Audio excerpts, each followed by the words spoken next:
Ang pangarap ko ay maging isang sikat na YouTuber. Sobrang lapit ko ata. Take two.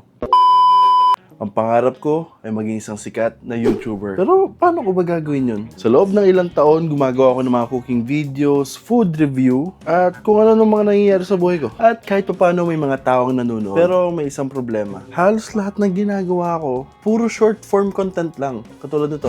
Sa 250 pesos, makagawa ka ng mga reels, mga video na ilang segundo lang yung haba. At iba ang YouTube. Dito, hindi sapat papahinto mo lang isang tao sa pag-i-scroll. Kailangan mo silang bigyan ng dahilan para manatili.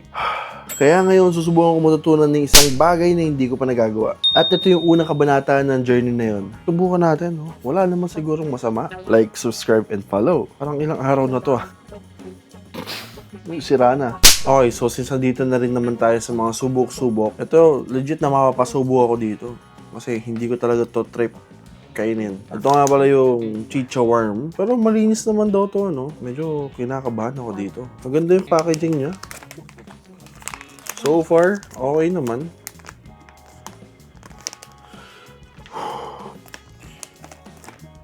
Actually, natikman ko na siya pero hindi ko talaga kayang kainin. Hindi ko talaga siya kayang kainin.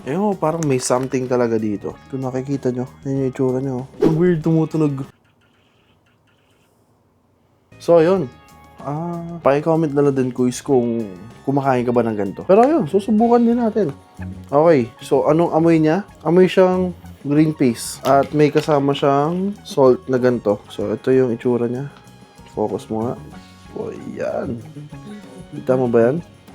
Medyo translucent siya. Ang dami ko pa sinasabi. Try na lang natin.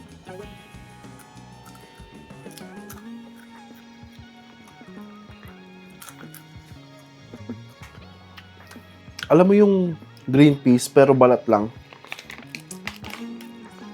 May mga sumasabit lang sa dila ko. Ito medyo malaki-laki na naka-curve. Medyo okay naman na siya. Hindi na siya kailangan lagyan ng salt. Masarap naman. Masarap siya, masarap. Honestly, masarap siya. Alam mo yun, nai-imagine ko lang yung uod.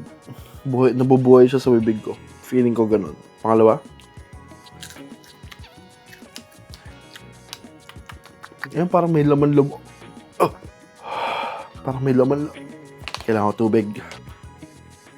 Kaya naman siyang kainin. Kailangan mo lang din masanay. Habang in-edit ko tong video na to, nag-research ako. Medyo similar pala yung mga protein ng insekto dun sa mga shellfish. Dito ako sa ilang mga seafood at lalo na sa mga shellfish. Medyo nangangatin ako konti. May mga allergy ako sa mga seafood, lalo na sa mga shellfish. Ang dami, sobrang dami kong hindi kayang kainin. Sa mga gulay, kaya kong kainin lahat yan. Mga hindi ko kayang kainin yung mga laman loob. Yun na siguro yung next video natin. Hanggang dito na lang muna tayo. Thank you sa panonood. Introduction pa lang naman tong video natin. So, marami pa kayong makikita. Mag-comment lang kayo. Like, share, subscribe. Let's go. Yan.